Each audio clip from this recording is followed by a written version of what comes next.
ಹುಬ್ಬಳ್ಳಿಯ ಹೃದಯ ಭಾಗದಲ್ಲಿ ಸರಿಯಾಗಿ ಒಳಚರಂಡಿ ಸೌಕರ್ಯವಿಲ್ಲ. ಇನ್ನು ಎಲ್ಲಿ ಬೇಕೆಂದರಲ್ಲಿ ತ್ಯಾಜ್ಯ ಗಬ್ಬೆದ್ದು ನಾರುತ್ತಿರುವ ಪ್ರದೇಶಗಳು, ಹಾಳಾದ ಶೌಚಾಲಯಗಳಿಂದ ಜನರು ಆಕ್ರೋಶವನ್ನು ವ್ಯಕ್ತಪಡಿಸ್ತಾ ಇದ್ದಾರೆ. ಇದರಿಂದಾಗಿ ಎಸ್ಎಸ್ಕೆ ಸಮಾಜದ ಮಹಿಳಾ ಮುಖಂಡೆ ರತ್ನ ಬದ್ದಿ ಸ್ಥಳಕ್ಕೆ ಭೇಟಿ ನೀಡಿ ಪರಿಶೀಲನೆಯನ್ನು ನಡೆಸಿದ್ದಾರೆ. ಇದು ಮಾಜಿ ಮೇಯರ್ ಡಿಕೆ ಚೌಹಾಣ್ ರವರ ವಾರ್ಡ್ನ ಪರಿಸ್ಥಿತಿ.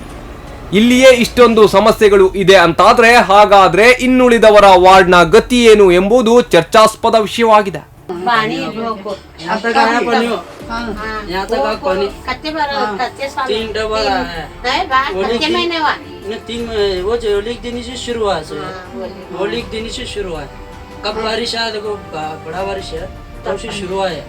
द्वाल पड़ गो ये वो को ये द्वाल पूरे कत्ते करा देखो कैसे देखा तो क्या नहीं करे उन्होंने क्या अभी नहीं करे को किसे बुलाए थे वो डिकी चौहान को बुलाए डिकी चौहान आके बोले तो क्या करे बाप बाजू घर में पूरा जमीन पूरा पानी भरा था ये तो पानी अंदर खाने को साले बाबू आगो खाए भी नहीं नो दोपहर खाना बारिश आगो पूरा पानी गटर कर रहा उसमें बैठ खाना खाए ಇದು ವಾರ್ಡ್ ನಂಬರ್ 53ರ ಪರಿಸ್ಥಿತಿ.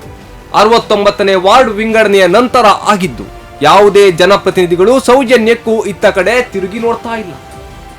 ಜನಸಾಮಾನ್ಯರಿಗೆ ಇಲ್ಲಿ ಮೂಲಸೌಕರ್ಯಕ್ಕೂ ಹರಸಾಹಸವನ್ನು ಪಡಬೇಕಾಗಿದೆ. ಮಹಾನಗರ ಪಾಲಿಕೆಯ ಅಧಿಕಾರಿಗಳ ಹಾಗೂ ಜನಪ್ರತಿನಿಧಿಗಳ ನಿರ್ಲಕ್ಷ್ಯದಿಂದ ಜನರು ಹಿಡಿ ಶಾಪವನ್ನು ಹಾಕ್ತಾ ಇದ್ದಾರೆ. ಎಲ್ಲಿ ನೋಡಿದರಲ್ಲಿ ರಸ್ತೆಯ ಗುಂಡಿ, ಒಳಚರಂಡಿ ಕಿತ್ತು ಹೋಗಿರುವುದೇ ಕಾಣಸಿಗ್ತಾ ಇದೆ. ಡೆಂಗ್ಯೂ ಜ್ವರ, ಮಲೇರಿಯಾದಂತಹ ಮಾರಕ ರೋಗಗಳಿಗೆ ಇಲ್ಲಿನ ಜನ ಬಲಿಯಾಗ್ತಾ ಇದ್ದಾರೆ. ಇನ್ನಾದರೂ ಅಧಿಕಾರಿಗಳು ಹಾಗೂ ಜನಪ್ರತಿನಿಧಿಗಳು ಎಚ್ಚೆತ್ತುಕೊಳ್ತಾರಾ ಅನ್ನೋದನ್ನ ಕಾದು ನೋಡಬೇಕಾಗಿದೆ.